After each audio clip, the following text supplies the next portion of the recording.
Hi everybody, welcome back to March Sadness. Today's episode is an album with a cool title, for which I have chosen Topiary Creature's release in 2024 called the Metaphysical Tech Support Hotline. Not only will this album be a contender for favorite title of the year, it's also in the running for favorite album artwork of the year, and honestly, favorite record of the year. I've been wanting to talk about this band for a while now, but they ended up dropping an album in the midst of March Sadness, so I wanted to fit them in, and what better place than in today's topic. So I appreciate anyone willing to give a small band with less than 3,000 monthly listeners on Spotify an honest shot. I love their description on Spotify, and I hope that you find it interesting too.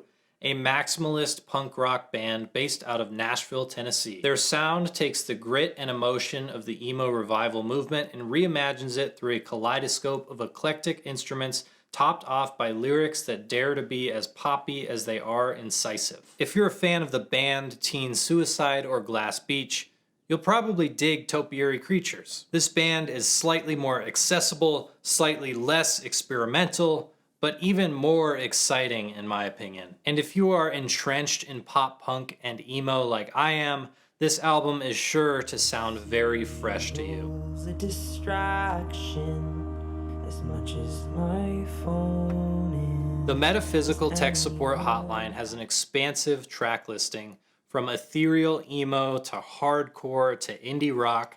There isn't a second on here that bores me. I think that this album is so creative, which is undoubtedly due to some very talented people behind their instruments and or behind a computer. This album is full of effects and layers and synth.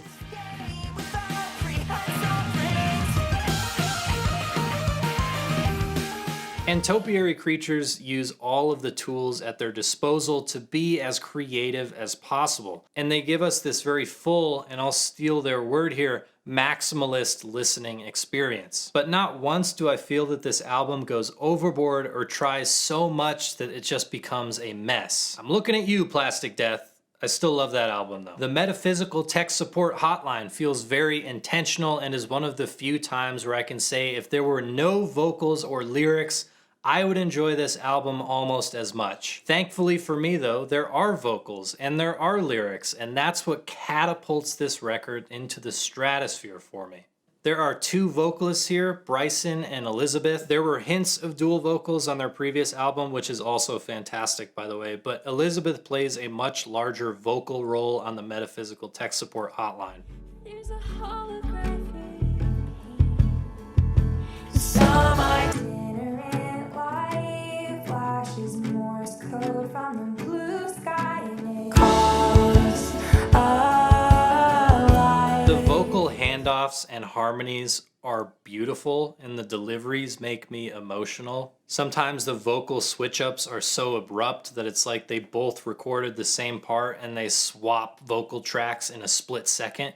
And here's where the review gets personal. I don't think I've ever been taken aback in the same way that I am with lyrics on this record. It's very existential about its pursuit of knowledge and purpose and place. For a long time, I've been fascinated with anything relating to epistemology or apologetics, beliefs, faith, etc., etc. Even the name of my channel reflects that interest, and the way I approach albums does that as well. It started with, why do I like this genre of music? A genre that I show to friends and family and they hate it.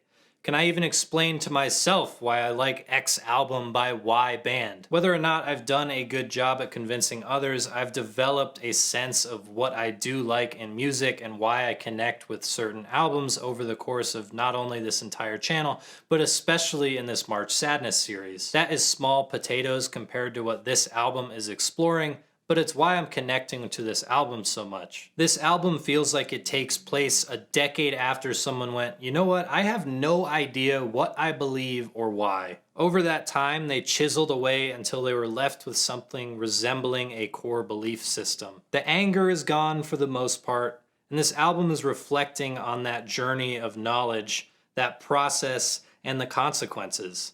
How can you expect other people to remember you when you seemingly have no control over your own memories, as explored in Cleaning Basil out of the Pool? Why is it so hard to be alone now, as explored in Trader Joe's Frosted Mini Wheats? It's also explored in Carsick to Inishirin. And after everything in developing justified beliefs, how come a bump in the night makes you think there's creatures in the walls? And there's been moments of enlightenment, but some of those unanswerable existential questions will just drive you mad, and you'll wish you didn't care so much about it. Whether I'm wrong in these interpretations or not, I've never been able to connect lyrical dots to these topics before. Like a song about Occam's razor? Really? I could just be seeing faces in the clouds at this point, but I get so much out of this album, I just can't stop thinking about it. If this band sounds like it's your kind of thing, please give them a chance, check them out, and let me know what you think about them. If you're curious, my favorite songs on here are Cleaning Basil out of the Pool,